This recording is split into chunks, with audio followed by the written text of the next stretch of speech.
It's time to football time.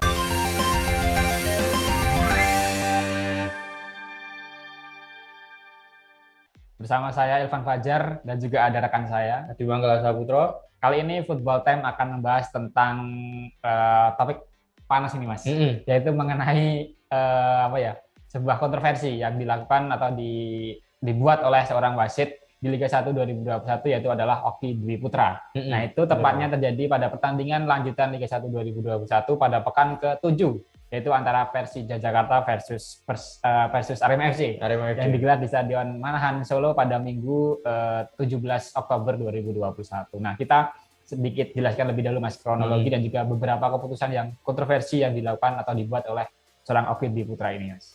Nah, ini sebenarnya kalau kita lihat dari laga Persija dan Arema, Mas, ini kalau bisa dikatakan memang sebenarnya nggak terlalu banyak nih miss dari Okky Dwi Putra ketika memimpin laga Persija dan Arema. Namun dua kali melakukan miss, tapi itu udah benar-benar merugikan dari pihak Persija Jakarta. Kalau di Arema mungkin bisa diperdebatkan terkait dengan judo ya, Mas ya. Benar. Nah, tapi itu kan masih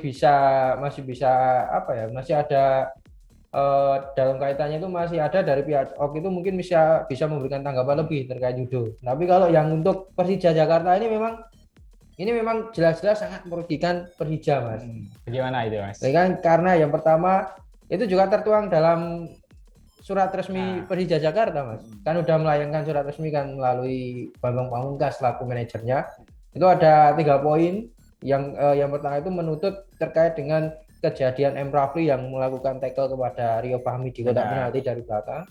Terus yang kedua itu terkait dengan gol Simic, Mas, yang dianulir padahal sudah jelas-jelas bola masuk gawang tapi malah dianggap pelanggaran. Kalau kita simpulkan nih, Mas, setidaknya itu tanpa membebankan Persija Jakarta atau Arema ya, kita bersikap objektif, itu ada 3 keputusan dari Okky Dwi Putra yang dianggap cukup kontroversi ya. Tadi selain dari Arema FC ada diving yang dianggap diving oleh Okky Dwi Putra, itu juga dari Persija Jakarta ada 2 tadi, yaitu dari Rio Fahmi ya, Mas. Itu sebenarnya kalau dilihat dari tayangan ulang memang ada kontak dari seorang M. Rafli ya di kotak penalti atau di dalam kotak penalti, tapi justru wasit menganggap bukan sebagai pelanggaran. Nah, yang kedua dari Persija Jakarta ini yang paling kontroversi ya.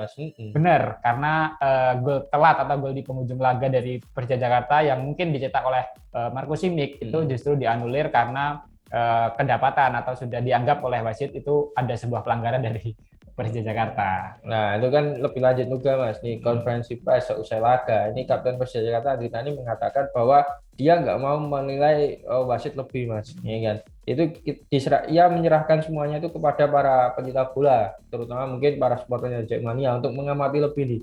Ini nggak usah, dalam kasarannya itu nggak usah kita ungkapkan apa yang kurang dari Okky Dwi Putra, tapi teman-teman udah pada tahu. Nah, itu memang terlihat banget, Mas. Mungkin ini titik lemahnya wasit di Indonesia nih, Mas. Kira-kira kenapa nih, Mas? Apa kita harus bahkan selangkah lebih maju lagi nih? Selain itu juga kapten dari Persija Jakarta juga menggarisbawahi, Mas, bahwa Okky Dwi Putra ini disebut kerap juga merugikan Persija Jakarta. Tidak hanya sekali di pertandingan Arema FC, tapi juga pertandingan sebelumnya. Itu tapi Adi tadi tidak menjelaskan pada pertandingan apa gitu ya, Mas. Yang jelas itu sering dirugikan ketika Okky Dwi Putra memimpin pertandingan Persija Jakarta. Nah, ini berarti kita harusnya itu selangkah lebih maju lagi nih, Mas. Karena kan kalau kita memang mengandalkan wasit, ya gini. Jadi memang manusia memang ada batasnya. Mungkin ya dari Okky Dwi Putra mungkin kita juga nggak tahu nih kalau kita lihat secara subjektif. Nah, kita secara positif aja mikir ya kan. Itu memang seperti itu. Mungkin dari Okky Dwi Putra juga ada kesalahan ketika memimpin laga. Karena kan sudut pandangnya berbeda ketika kita melihat di televisi dan juga di lapangan. Nah, ini VAR udah bisa dikatakan perlu banget nggak nih, Mas? Nah itu, Mas, memang di sepak bola di negara-negara maju memang sudah menggunakan teknologi VAR ya. Nah, tapi kalau disinggung soal VAR ya, Mas, sepak bola di sebuah negara yang sudah maju, seperti di Liga Inggris atau Liga Spanyol, di Liga Eropa lah khususnya, itu memang sudah menggunakan teknologi VAR. Nah, tapi kalau kembali ditanyakan di Liga Indonesia itu kapan bisa diterapkan, itu juga persiapannya juga masih cukup panjang gitu ya, Mas. Bahkan tidak hanya di Liga Indonesia, dong kan di Liga Asia Tenggara gitu. Sebenarnya bisa jadi tolak ukur ketika bisa jadi tuan rumah Piala Dunia U21, Mas. Nah, itu kan Mas. sekelas Piala Dunia otomatis menggunakan VAR nih. Harus pasti, Iya kan? Nah, ini selaku tuan rumah harusnya juga menyediakan fasilitas tersebut. Terlebih juga mungkin ada akomodasi dari FIFA. Tapi kan tetap sebagai tuan rumah paling tidak juga memberikan fasilitas terkait dengan itu juga, Mas. Nah, mudah-mudahan setelah itu ada pegiatnya untuk Liga Indonesia itu membuat terobosan baru menggunakan VAR di Liga 1. Nah, itu terlepas dari rencana ya, Mas. Rencana kemungkinan besok beberapa tahun ke depan mungkin Liga 1 akan menggunakan VAR dan juga mungkin setelah ada Piala Dunia juga ya, Mas. Benar. Nah, kita kembali lagi soal kasus yang cukup hangat ini, yaitu adalah kasus Oki Dwi Putra ya. Nah, ini memang mendapatkan juga sorotan dari semua kalangan ya, para pecinta sepak bola di tanah air. Bahkan tadi Persija Jakarta sendiri sudah mengirimkan protes ya kepada PSSI untuk bisa menindaklanjuti lah beberapa keputusan yang cukup kontroversi dari seorang Oki Dwi Putra. Nah, itu Persija Jakarta sudah mengirimkan bentuk protes ya kepada PSSI yang berisi 3 poin keluhan lah. Yang pertama yaitu adalah tadi sudah disinggung mengenai pelanggaran yang dialami oleh Rio Fahmi yang dilakukan oleh Muhammad Rafli ya dari Arema FC. Kemudian yang kedua tadi gol dari Marco Simic yang dianulir oleh wasit, dan yang ketiga ini juga harusnya juga masih dipertanyakan karena mengingat banyaknya waktu yang terhenti ya Mas di pertandingan tersebut, tapi wasit hanya memberikan tambahan waktu kurang lebih 3 menit itu. Nah, ini juga jadi catatan tersendiri nih Mas. Ini kenapa nih kok bisa, kan sekelas Oki Dwi Putra mungkin kan kita juga nggak mempertanyakan lagi nih Mas kapasitas dari wasit Oki Dwi Putra, karena kalau kita lihat kan juga berlisensi FIFA juga kan Mas, udah berpengalaman juga. Ini kalau dulu itu hampir bisa dikatakan satu angkatan dengan Jimmy Napitupulu Mas. Nah, ini kalau kita bicara terkait dengan Oki Dwi Putra nih Mas, dari 3 poin yang tadi disampaikan sebenarnya kita juga agak meragukan nih, apakah benar-benar itu Oki Dwi Putra itu melakukan kesalahan karena memang dari sudut pandang dia juga ada yang salah, atau mungkin ada sesuatu di belakang itu Mas, kita juga nggak tahu, karena kan di media sosial udah beda banyak banget dari background Oki dan sebagainya itu dikait-kaitkan. Nah, tapi kalau kita lihat pengalaman Oki kan itu hampir bisa dikatakan setara dengan Jimmy Napitupulu Mas dulu Mas. Nah, ini juga berlisensi FIFA juga, ini patut disayangkan. Nah, tadi nyinggung background tadi Mas, ini kita dikit aja Mas, kira-kira ini udah ada klarifikasinya atau mungkin ini memang netizen aja nih yang mengait-ngaitkan yang terkait dengan background dari Oki Dwi Putra itu berasal dari mana?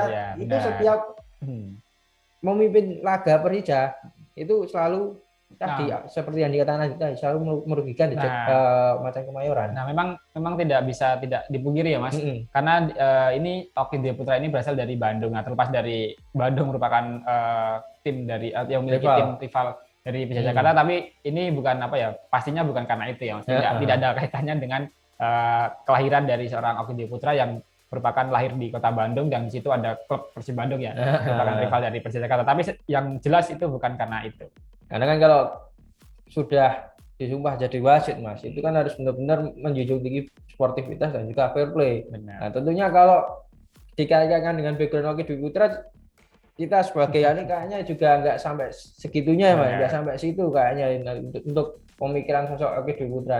Saya kasih kerugian nih buat Persija karena saya ngefans sama Persib Bandung, kan nggak mungkin. Nah, ini bagaimana Mas? Ini nasib dari seorang Oki Dwi Putra ya setelah adanya keputusan kontroversi dan juga sudah ada ada laporan dari Persija Jakarta. Nah, karena mengingat Oki Dwi Putra sendiri juga ini sempat pada tahun 2012 itu sempat juga mendapatkan sanksi Mas dari PSSI terkait pertandingan antara Persib Balikpapan versus Arema FC. Nah, pada pertandingan tersebut itu tepatnya tahun 2012 lalu, itu Oki Dwi Putra juga melakukan satu kesalahan yang cukup fatal ya Mas, sebuah blunder, yaitu Oki Dwi Putra itu tidak memberikan penalti kepada Persib Balikpapan, padahal pemain Arema FC itu mendapatkan mengenai atau melakukan handsball di kotak penalti. Nah, harusnya Persib Balikpapan mendapatkan penalti ya, tapi justru tidak diberikan oleh seorang Oki Dwi Putra. Nah, dan pada akhirnya Mas, setelah pertandingan wasit asal Bandung ini mengakui bahwa dirinya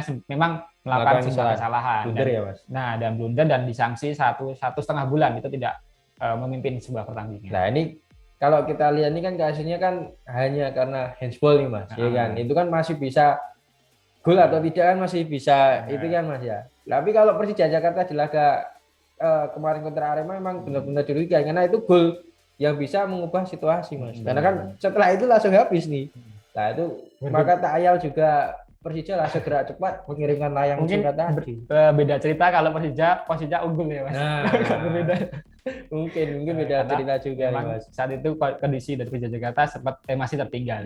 Masih tertinggal dan memang benar-benar butuh gol nih, Mas. Terutama Simic juga kan dikritik keras nih. Kalau mencetak gol mungkin ini nggak dapat kritikan keras nih Simic kan.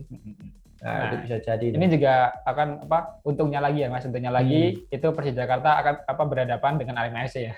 Kalau pertandingan berhadapan dengan Persib Bandung itu juga lebih parah lagi nanti, Mas. Di media sosial. Di media sosial juga. Di media sosial tentunya rame lagi tuh. Nah, di balik itu semua nih, Mas. Di balik tadi kontroversi Oki Dwi Putra nih, wasit yang memimpin Arema dan juga Persija Jakarta. Ini tentunya Singoedan ini patut berbahagia nih, Mas. Akhirnya berhasil mematahkan kutukan Stadion Manahan yang tidak bersahabat dengan Johan Alvarisi dan kawan-kawan. Nah, ini dengan ya tanda kutip nih kemenangan keberuntungan, Mas. Karena kan di akhir laga ada gol yang dianulir tadi, akhirnya Arema berhasil memutus itu, Mas. Nah, itu kira-kira gimana nih tanggapan Mas Yopani?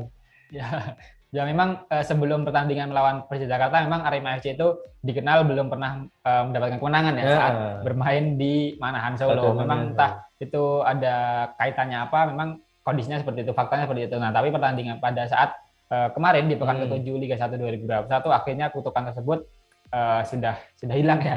Nah, mungkin itu juga berkat bantuan dari sang saudara ya, Mas, dari Persija Jakarta gitu untuk bisa memutuskan lah, bisa membantu kutukan dari Arema FC itu melalui Oki Dwi Putra dan juga dibantu oleh tangan seorang Oki Dwi Putra. Iya. Nah, memang kalau berbicara soal keputusan wasit atau kepemimpinan wasit di Liga 1 2021 juga mungkin masih bisa ditingkatkan ya, Mas. Ya, selepas dari tadi keputusan yang cukup kontroversi di pekan ke-7 oleh Oki Dwi Putra, ternyata itu dari pekan pertama hingga pekan ke-6 itu sebelum adanya Oki juga sudah banyak ya, Mas. Banyak kontroversi. Yang pertama itu di pekan perdana bahkan pertandingan antara Persik Kediri versus pertandingan pembuka ya.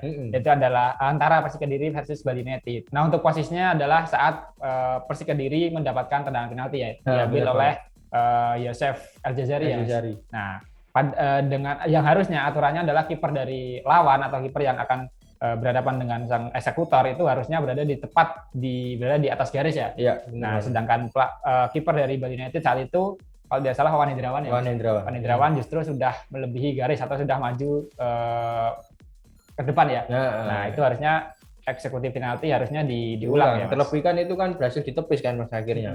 Terus juga ada William Paceko yang udah udah masuk ke dalam kotak penalti. Seharusnya kan sebelum bola itu memang ditendang itu nggak boleh pemain itu selain sang eksekutor ya. Selain sang eksekutor. Nah, itu memang jadi kontroversi yang benar-benar kelihatan dan ini masih bisa didebatkan, Mas. Katanya kemarin karena udah 1,5 tahun nggak memimpin laga. Nah, ini masih bisa dimaklumi mungkin. Benar. Nah, untuk yang selanjutnya ada apa nih, Mas? Ada kontroversi di mana lagi nih? Nasib kasusnya hampir sama ya, Mas. Itu pertandingan antara Bayangkara FC versus Persiraja Banda Aceh. Itu juga Mas saat proses eksekusi penalti ya dan dilakukan oleh Ezekiel Duasel. Nah, lebih tepatnya ketika Ezekiel Duasel ini kan akan mengeksekusi tendangan penalti, terlepas dari itu di belakang Ezekiel Duasel itu pastinya sudah bersiap meski baik itu kawan maupun lawan. Dan yang salahnya adalah para pemain itu sudah ada yang masuk ke dalam kotak penalti sebelum Ezekiel Duasel mengeksekusi. Nah, itu yang menjadi yang harusnya diulang ya. Walaupun gol harusnya diulang, tapi itu sudah disahkan jadi gol dari seorang Ezekiel Duasel. Kalau menurut aturan FIFA memang kalau walaupun itu sudah tercatat gol ataupun tidak, itu ketika ada pelanggaran pemain masuk ke dalam kotak penalti sebelum penendang itu melakukan sepakan itu udah wajib untuk diulang. Betul.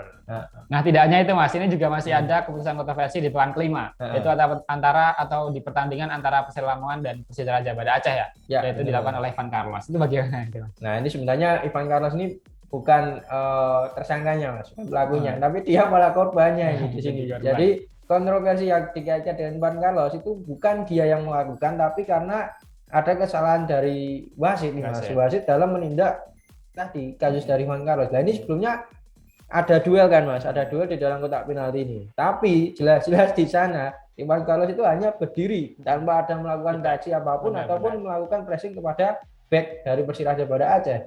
Nah, malah kalau kita lihat lebih lanjut, back Persiraja Banda Aceh itu malah berduel dengan rekannya sendiri, Leo Lelis. Nah, itu akhirnya pemain Persiraja Banda Aceh itu jatuh, dan memang kalau kita lihat jatuhnya memang parah itu Mas. Benar. Ya kan? Tapi tidak ada kontak dari tapi Ivan Carlos itu berada di belakangnya. Nah, ini malah yang mendapatkan kartu kuning Ivan Carlos. Mungkin ada provokasi mungkin Mas. Ada orang dipakai. Mungkin. Nah itu Mas, menjadi warna tersendiri ya di sepak bola di tanah air. Kemudian juga ada Irsyad Maulana. Ini kasusnya juga hampir mirip karena ini juga menjadi tersangka palsu gitu ya Mas, korban palsu karena Irsyad Maulana yang harusnya mendapatkan pelanggaran tapi justru dianggap melanggar gitu ya. Dan imbasnya itu ketika pertandingan pertandingan antara Persita Tangerang versus Bone FC ya. Dan Irsyad Maulana yang saat itu melakukan tusukan itu mendapatkan gangguan dari pemain dari Bone FC ya. Malah kan Mas. Nah benar, dan bahkan malah itu dianggap sebagai diving. Padahal pelanggaran keras banget Mas. Waduh. Itu jelas-jelas sliding dengan menggunakan 2 kaki padahal Mas. Dan kabarnya kan itu juga mengalami gangguan ya si Irsyad Maulana. Nah, itu kan juga patut dijadikan catatan untuk komite wasit di PSSI ini Mas. Ada apa nih wasit-wasit di Indonesia? Atau mungkin tadi kaitannya 1,5 tahun nggak main jadi seperti ini. Benar. Nah, tapi ada satu contoh ini Mas. Satu contoh yang mungkin bisa ditiru di meskipun tidak ada VAR ya. Sebelum ada VAR ini bisa dicontoh, yaitu adalah saat pertandingan Persiraja Banda Aceh versus PSS Sleman. Nah, ini kenapa nih Mas? Nah, itu yang mana nih yang patut dicontoh nih? Saat wasit memutuskan apakah itu gol dari seorang Evan Badim atau tidak. Nah, ini nggak gegabah kan Mas? Iya kan, wasit yang memimpin laga PSS dan Persiraja itu nggak gegabah ketika memutuskan sepakan dari Evan Badim itu udah melewati garis atau belum. Jadi dia lebih memilih untuk menengok video yang ada di kamera. Iya kan? Kalau di luar mungkin kalau kita lihat VAR kan itu menggunakan itu ya Mas ya, video asisten referee kan. Nah, itu kan memang benar-benar udah canggih, dan di situ udah ada garisnya. Ya kan, udah ada garis seperti ya Mas, pendeteksi ya Mas, kalau bola itu udah lewat atau belum. Nah, itu udah terlihat di situ. Bahkan udah ada di jamnya juga, kalau udah bola terlewat dari garis itu udah bunyi. Tapi kan gitu ya. Kalau ini terobosan baru nih Mas, ini lebih ekonomis juga kan daripada VAR ini. Ini patut dilakukan nggak nih Mas? Benar. Harusnya kemarin juga Oki Putra juga harusnya melihat lebih dahulu tayangan ulang yang melalui video tersebut, tapi ya sudah terlanjur diputuskan ya tidak karena mungkin tadi gegabah, harusnya kan mungkin karena itu momen krusial itu lebih dirundingkan dulu dengan asisten wasit atau mungkin dengan wasit cadangan. Itu mungkin sudah ada Mas, sudah ada diskusi lah dengan asisten wasit ya. Tapi memang asisten wasit juga menganggap yang sama gitu. Iya. Nah, ini mungkin patut dicontoh nih, tadi VAR dadakan dari wasit di Liga Indonesia itu nggak apa-apa. Yang penting keputusannya memang benar-benar fair play, tidak merugikan satu dan lainnya. Nah, kita tunggu saja Mas, kita tunggu bagaimana respon dan juga keputusan dari PSSI dan juga komite wasit ya menindaklanjuti laporan atau kiriman surat atau tuntutan dari Persija Jakarta yang selaku klub yang dirugikan atas kepemimpinan dari seorang wasit Oki Dwi Putra pada pertandingan melawan Arema FC di pekan ke-7 Liga 1 2021. Ya, karena memang surat layangan tersebut bisa dijadikan evaluasi bagi wasit-wasit di Indonesia yang akan bertugas nih di laga-laga selanjutnya di Liga 1 2021. Nah, itu tadi Mas terkait dengan kontroversi yang terjadi nih Mas, terkhusus dengan kontroversi dari wasit Oki Dwi Putra di laga Persija Jakarta kontra Arema FC. Kita tunggu tadi seperti yang Mas Evan katakan nih, kita tunggu updatean terbaru dari komite wasit apakah menindaklanjuti atau tidak. Benar. Mungkin itu aja Mas ya yang kita sampaikan. Kita tutup edisi Football Time kali ini dengan salam Football Time. Terima kasih sudah nonton. Jangan lupa like, subscribe, dan share ya.